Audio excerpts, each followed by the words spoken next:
you think the world will look like in 2050? When you say 2050, that's about 25 years from now. Ang bilis ng changes. Tingnan natin muna.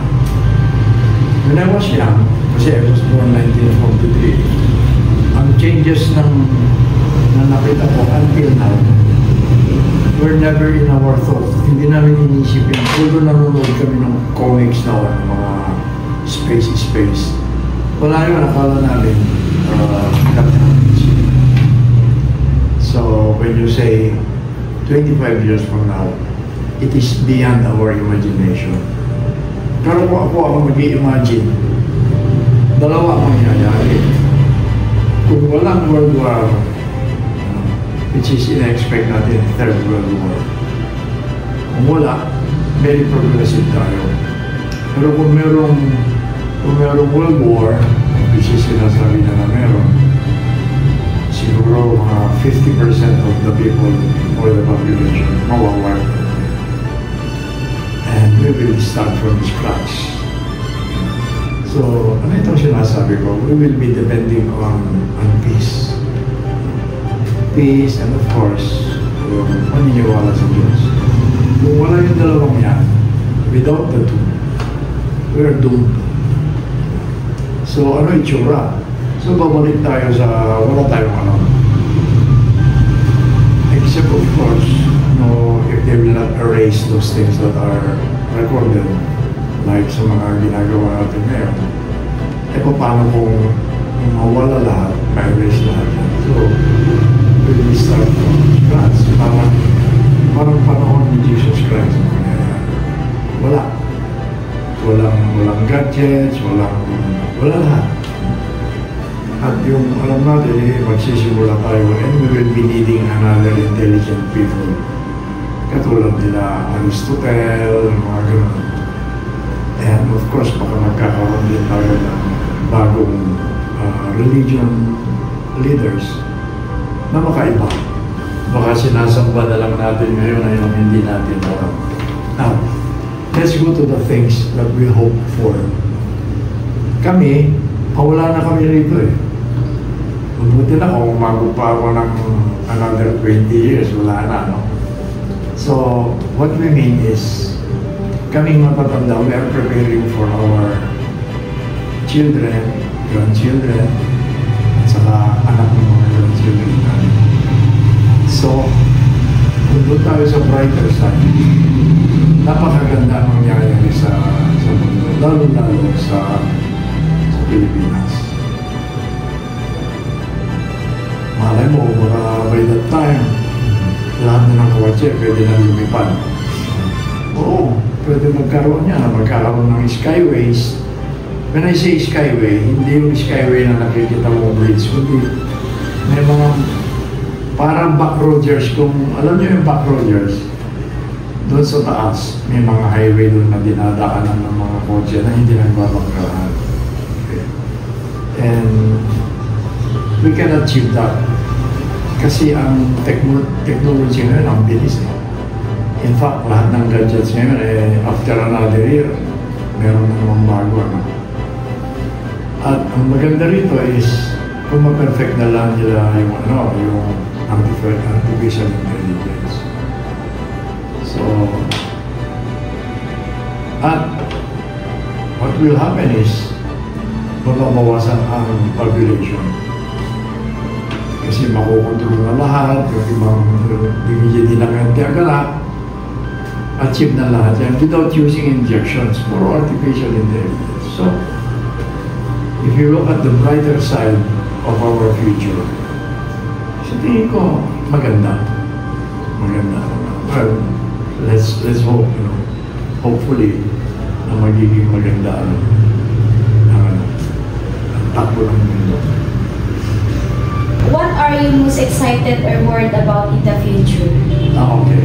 Maganda ito kasi ako mismo, even now, if you would ask me, am I excited about the future or am I worried about the future? I'm not worried at all. Wala akong worry kasi ang laki ng ang laki ng natiwala ko sa Panginoon. Okay. And what will happen? Let's just start with the Philippines. If you will study, kasi you were not yet born, no? If you will study when President Marcos became president, at that time, nagsimula tayo ng mga, let's say, 1965, nakita natin that the Philippines is much richer than any of the Asian countries na kapitbayan natin. Mas maganda kayo sa Singapore, mas maganda kayo sa Thailand, sa Taiwan, and even Hong Kong. So, if we were able to achieve that, we can achieve that again. Kaya ako medyo excited because of the new kind of leadership ngayon kay Bongbong. Si Bongbong medyo sinisimulan niya gayahin niya ang tatay niya. Hopefully, tuloy-tuloy ito. Even the next presidents will do that. Ano ito? Now, we have to fight graft and corruption. Yan ang nangyayari sa Singapore. Magagaling ng mga leaders sila. Lee Kuan Yew, even Mao Zedong and the rest. Yan mga estudyante yan na Ferdinand Marcos yan. If you will try to study our past, during those times tayo ang nag-export ng mga agricultural products. Tayo rin ang nagturo sa Vietnam on how to raise yung rice. Kasi ang Vietnam at saka other countries sa kapitbahay natin, they depend on rice. Tayo nag-export mo, tayo nagturo ang pagdating lalo sa Spanish, European Spanish. Pero ano nangyari, no? Tayo na ang nag-import. Pero, sabi ko nga we were able to achieve that kind of life during those times. Kaya pa rin natin for more reasons. Now, bakit ako excited? Kasi, alam mo yung tinatawag nilang rising from the ash. Yung phoenix. Yung phoenix, kaya makita mo yung rising niya kasi magmula sa abo. And sa ngayon, ang sitwasyon ng Pilipinas para tayong nasa abo. From the ashes. Pero, this kind of leadership, pumapasok na yung magagaling na without making mention of them. Parang makikita natin ay we learned a lot from the wrong leadership sa Philippines. Bigyan kita na isang example.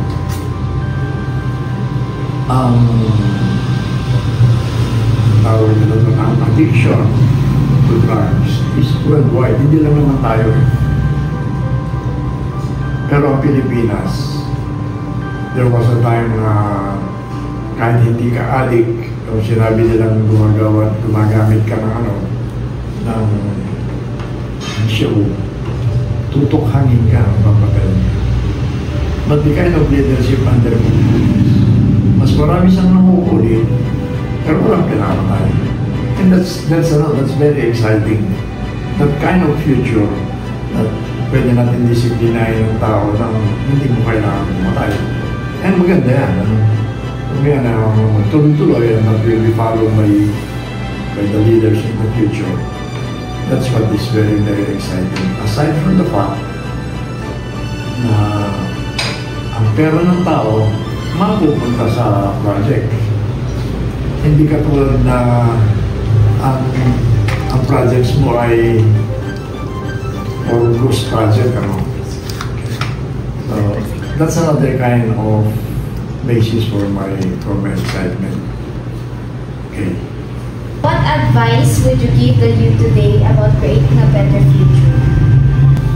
Number one, as of now, puro pag-asa ang basis natin. We are hopeful. Pero ano ang dapat nang gawin ng mga youth ngayon para mapaganda ang ating future? I will borrow the words of Rizal. Sabi ni Rizal ang pag-asa ng Pilipinas ay mga kabataan. So, ang future daw ng Pilipinas ay nasa mga youth. Totoo yun. Bakit? Ganito yan eh. Balik muna tayo doon sinasabi nilang na PISA. Alam niyo na yung PISA? Yan ay program ng ng education system para malaman natin internationally kung ano standing ng Pilipinas sa edukasyon. Ang studies nila based on 177 countries. Philippines falls siguro number 74. Pero layo, ano? So 177, 174 tayo sa education system. Anong nakikita ko? Mag-i-improve.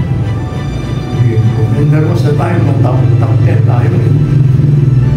Bumaba na rin lahat-lahat ng ratings, pero ang talagang nagdadala ng ratings ng araw ay UP, Diliman, UP, UST, Lasal, Ateneo, and many other big universities. Pero look at Ilocos Norte. Mariano Marcos State University, nagpapakita na siya ng mga magagaling na estudyante. Top-notchers even sa mga board exams nila. And even in medicine yata, lumalabas ang Mariano Marcos State University. Ano yung sinasabi ko? Kung may improve kasi ang education system, may improve din ang takbo ng Pilipinas. Ganon din siguro ng other countries. So yun ang tinatawag nilang tayo ay nakikipag-compete not only in Asia but global. So pag global ang sinasabi mo at ikaw naman aware ka kung sino ang hahabulin mo, iba kasi yung iba kasi yung competing with yourself and competing with others. Iba ito. Yung competition na pinag-uusapan natin is competing with other countries. And I think we are best positioned. Why? Number one. Ang Pilipinas, Christian country ito eh. Ang other countries that are not Christian are doomed. Sigurado yan. Kasi pag wala ka ng Diyos, mali wala eh. But because of our Christianity, medyo number one pa kami natin. I-compare natin ngayon ang Pilipinas sa other countries. Ang Pilipinas, meron tayong dagat, meron tayong agriculture, meron tayong other industries. We have the mountain. Switzerland, paano sila sumikat? Wala silang dagat. They do not have fishing. Punta ka ng Singapore. Singapore, wala silang wala silang bundok. So, what am I trying to say? Tuloy lang natin, What am I trying to say?